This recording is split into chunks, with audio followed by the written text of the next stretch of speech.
श्री सद्गुरु महाराज की जय। श्री सद्गुरु महाराज की जय।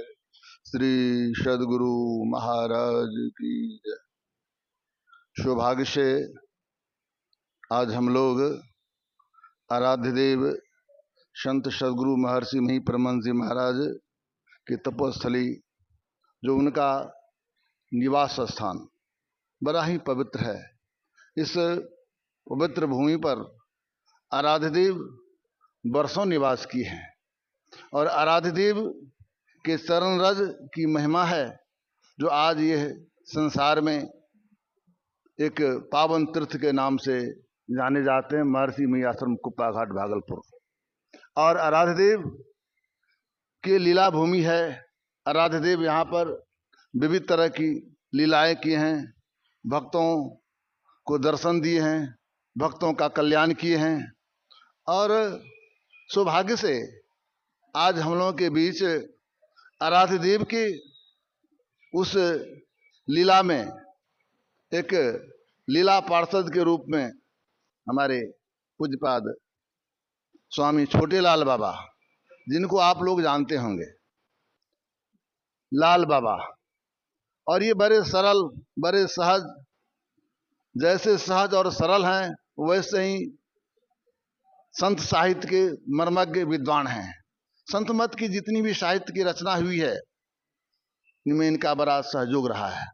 और आराध्य देव इनको बहुत मानते थे।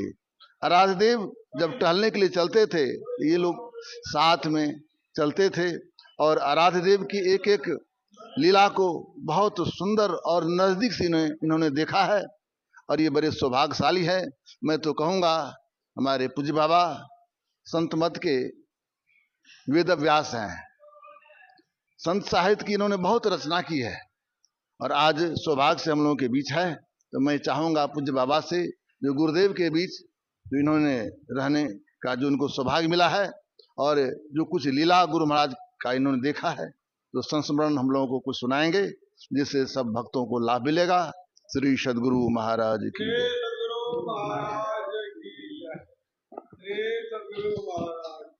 बोलिए श्री सद्गुरु महाराज की जय। स्वामी नारायण जी ने सच्चे भक्त की पहचान बतलाई है। उन्होंने एक दोहे में कहा है, नारायण हरि भक्त की प्रथम यही पहचान, आप अमानी होए रहे देत और को मान। कहते हैं जो सच्चे भक्त होते हैं वे स्वयं आदर नहीं चाहते हैं, दूसरे को आदर देते हैं। रामचरितमानस के उत्तरकांड में भगवान श्री राम ने भरत जी से संतों के लक्षण बतलाए हैं। उन लक्षणों में एक लक्षण यह बताया, सब ही मान प्रद आप अमाने, भरत प्राण सम्मम तई प्राणी। हे भरत जी, जो स्वयं आदर नहीं चाहता है, दूसरों को आदर देता है, वह मुझे प्राणों के समान प्यारा होता है। हमारी बगल में स्वामी निर्मलानंद जी बैठे हुए हैं। ये विद्यार्थी जीवन से ही मेरे संपर्क में रहे हैं, बड़े सरल विचार के हैं और समर्पित भाव से संत मत सत्संग का प्रचार करते हैं। जो संत मत सत्संग का प्रचार करते हैं वे गुरु की सेवा करते हैं। सत्संग प्रचार करना भी गुरु की सेवा है। ये गुरुदेव के प्यारे बन रहे हैं। गीता के 18वें अध्याय में भगवान श्री कृष्ण ने अर्जुन से कहा है, हे अर्जुन, जो मेरे गीता ज्ञान का प्रचार करेगा वह मेरा प्रिय कार्य करने वाला होगा, वह मेरा प्रिय भक्त होगा और अंत में वह मुझे ही प्राप्त करेगा। स्वामी जी स्कूल कॉलेज में पढ़े हुए हैं और आध्यात्मिक ज्ञान भी इनको काफी है। धर्म प्रचार में रुचि है, सत्संग ध्यान भी करते हैं, स्वाध्याय भी करते हैं। सदगुरु देव के आश्रम में बहुत दिनों से रह रहे हैं, तो इन्होंने मुझे सम्मान दिया है। मुझसे कुछ कहलवाना चाहते हैं, गुरुदेव से संबंधित कुछ बातें, उपदेशात्मक बातें, तो मैं इनके अनुरोध का पालन कर रहा हूं।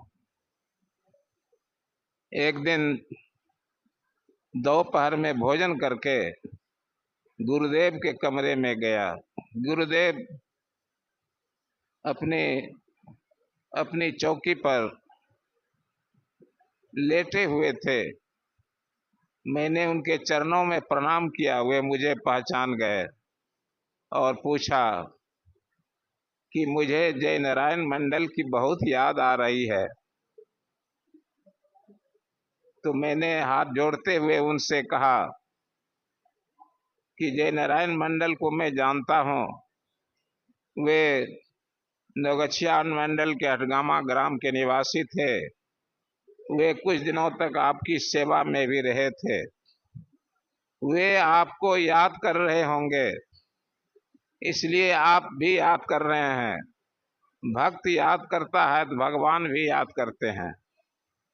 मुझे इस तरह गुरुदेव के सामने नहीं बोलना चाहिए था, तो उन्होंने मेरी बात काट दी। कहा कि नहीं, भगवान ही पहले भक्त को याद करते हैं। तो मैंने उनके आगे सिर झुकाया और विचार किया।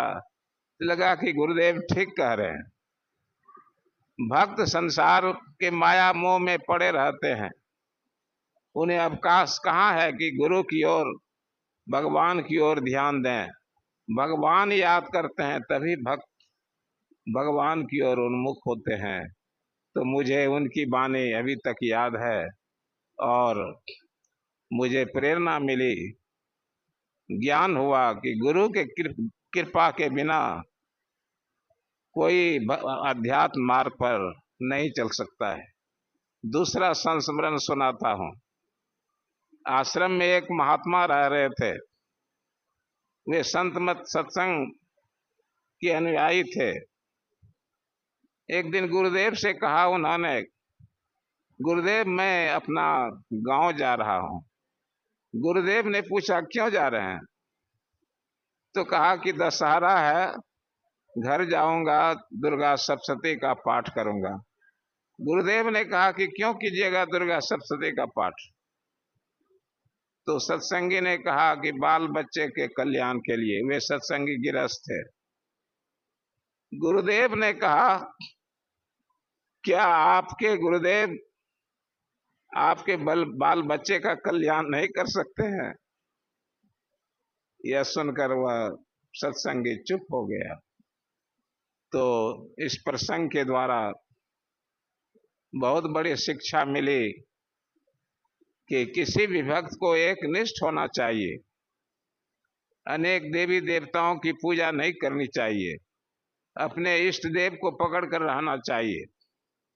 जिस तरह पतिव्रता स्त्री अपने पुरुष से लगकर रहती है, दूसरे किसी पुरुष से लगकर नहीं रहती है, वो उसका चिंतन भी नहीं करती है, उसी तरह हम लोगों को भी, हम लोग सत्संगी हैं, संत मत के, हमारे इष्टदेव गुरु हैं, गुरु से लग के रहना चाहिए। गुरु के सिवा और किसी का चिंतन मनन पूजा नहीं करनी चाहिए। गुरुदेव ने स्वयं अपनी पदावली में लिखा है, गुरु तजी और न चित्त बसाइए, गुरु गुरु गुरु गुरु नित्य है। दूसरी जगह लिखा है, गुरु दिशि लागो भाई सकल दिशि तोड़ी के। तो गुरु के प्रति हमें एक निष्ठ बन के रहना चाहिए। गुरु के प्रति एक निष्ठा नहीं होगी तो गुरु हम पर प्रसन्न नहीं रह सकेंगे। गुरुदेव के एक सेवक शिष्य थे, पूज्य राम लगन बाबा। मैं उनकी सेवा क्या करता था, वे मुझे पहनने ओढ़ने के वस्त्र दिया करते थे, तो मैं उनके शरीर में तेल की मालिश कर देता था, पाँव दबा देता था। एक दिन गुरुदेव ने पूछा कि तुम्हें वस्त्र कौन देते हैं? तो मैंने कहा कि पूज्य राम लगन बा दिया करते हैं। कहा कि राम लगन को बुलाओ। मैंने राम लगन बाबा को बुलाया। गुरुदेव ने कहा कि राम लगन, तुम छोटे लाल को वस्त्र कहाँ से देते हो? तो उन्होंने हाथ जोड़कर कहा, हुजूर, आपको जो वस्त्र लोग चढ़ाते हैं उन्हीं वस्त्रों में से इसे कुछ दे दिया करता हूं। यह सुनकर गुरुदेव मेरी ओर एकटक देखने लगे। मैं समझ गया कि गुरुदेव कह रहे हैं कि अगर मैं तुम पर प्रसन्न नहीं रहूंगा तो दूसरा कोई कुछ नहीं देगा। तुम अपनी वृत्ति गुरु की ओर रखो, इधर उधर अपनी वृत्ति को मत लगाओ। एक तीसरा संस्मरण सुनाता हूं। एक दिन गुरुदेव के आवास के आंगन में मैं खड़ा था। गुरुदेव एक सत्संगी से बातचीत कर रहे थे।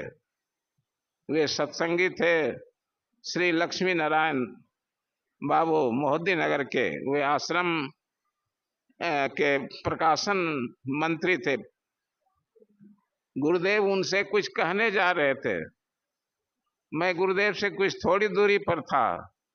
उन्होंने इशारे से भी मुझे बुलाया। मैं उनके सामने गया, हाथ जोड़कर कमर झुकाकर खड़ा हो गया।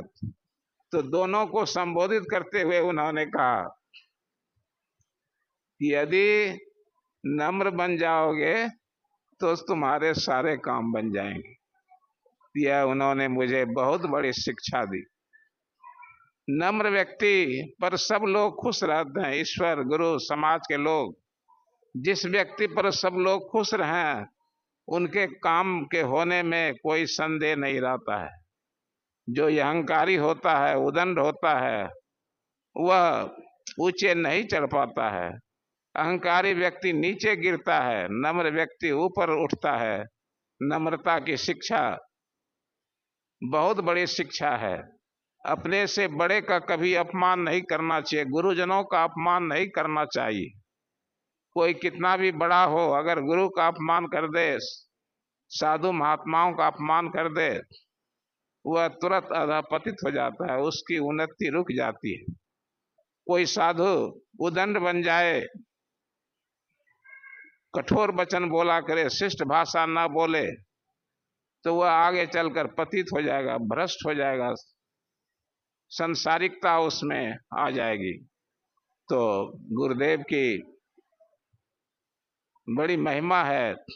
उन्होंने बहुत अच्छी अच्छी बातें बताई और उनके मार्ग पर अगर हम लोग चलें तो अवश्य कल्याण होगा। मैं स्वामी निर्मलानंद जी का ऋणी हूँ। ये उम्र में मुझसे छोटे हैं, लेकिन ज्ञान में, चरित्र में हर दृष्टि से बड़े हैं।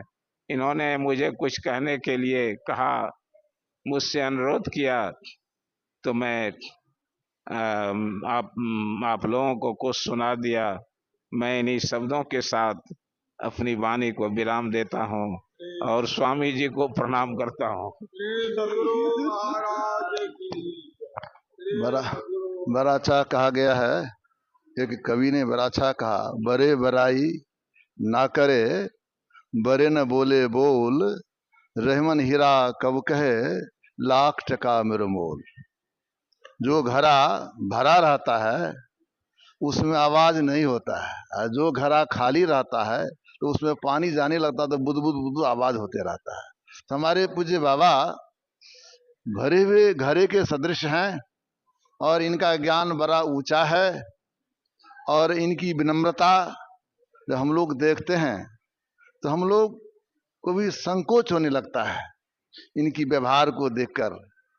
और सब बहुत लोगों को हम लोगों ने देखा, लेकिन पूज्य बाबा को जब मैं देखता हूँ तो इनकी हृदय की विशालता, इनकी सरलता, इनकी सहजता और इनकी विनम्रता को देखकर हम लोगों को मन में होता है जो गुरु महाराज की कृपा हो और पूज्य बाबा का भी हम लोग को इस तरह का आशीर्वाद मिले। जो गुण इनके साथ है वो गुण हम लोगों में आ जाएं, हम सारे साधु समाज में वो गुण आ जाएं, तो संत मत की बड़ी उन्नति होगी और हम लोगों का भी उन्नति होगा। तो हमारे पूज्य बाबा जो संत मत के बहुत काम किए हैं और कर रहे हैं, देखिए इनके ऊपर लोगों ने शोध ग्रंथ भी लिखा है, लोगों को पीएचडी की उपाधि मिलने वाला है, और इनके सहयोग से बहुत लोगों को पीएचडी भी मिला है। तो कहिए कितने बड़े विद्वान हैं। तो पूज्यपाद महर्षि संत भी प्रमथ जी महाराज एक दिन यहीं पर हम लोग बैठे थे कुछ विद्वानों के बीच, तो चर्चा चली संत कबीर साहब की, तो उन्होंने कहने की कृपा किए। तो देखो जी, संत कबीर साहब कहते हैं पढ़े लिखे नहीं थे, कागज कलम नहीं छुए थे, लेकिन उनकी एक एक साखी पर लोग एमए पास करते हैं, तब पीएचडी इसके बाद लोग डिलीट करते हैं। तो कौन बड़े हैं? जो कलम कागज नहीं छुए वे बड़े, कि एमए पास करके पीएचडी करते डिलीट करते हुए बड़े? तो हम लोगों ने कहा नहीं हजूर, बड़े तो वे महापुरुष हैं, संत हैं ना। तो जो संत होते हैं उनको बाहरी शिक्षा की कोई ज़रूरत नहीं है, वो तो ज्ञान से परिपूर्ण रहते हैं, और जो संत होते हैं वे पूर्णता को प्राप्त किए होते हैं। हमारे पूज्य बाबा आराध्य देव के बहुत नज़दीक रहे हैं और आराध्य देव के लीला में बहुत सहभागी बने हैं, तो इनको तो सौभाग्य मिला है, और हम लोग भी इनको देखते हैं, इनका दर्शन करते हैं, तो हम लोगों को बड़ी खुशी होती है। तो मैं पूज्य बाबा जो समय दिए और हमको भी बीच में बोलने का इन्होंने समय दिए, इसके लिए मैं पूज्य बाबा को प्रणाम करता हूँ। श्री सद्गुरु महाराज।